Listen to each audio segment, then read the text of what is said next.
Scotland Awami লীগের উদ্যোগে বাংলাদেশ আওয়ামী লীগের ৭৭তম প্রতিষ্ঠা বার্ষিকীর যথাযোগ্য মর্যাদা, উৎসাহ, উদ্দীপনা ও আনন্দঘন পরিবেশে উদযাপিত হয়।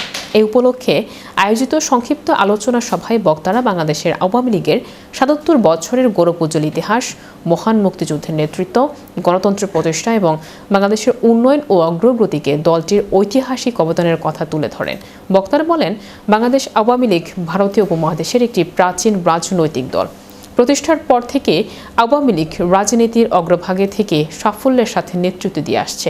বক্তারা বলেন, আওয়ামী লীগের ইতিহাস আর বাংলাদেশের ইতিহাস দুটি মূলত একই সূত্রগাথা। সভায় বক্তব্য রাখেন নজরুল ইসলাম, রাজন চৌধুরী, আশেক মাহমুদ পার্থ, মোয়াজ্জম হোসেন, রফিকুল ইসলাম বাচ্চু, আদিল মিয়া, জালাল মোড়ল।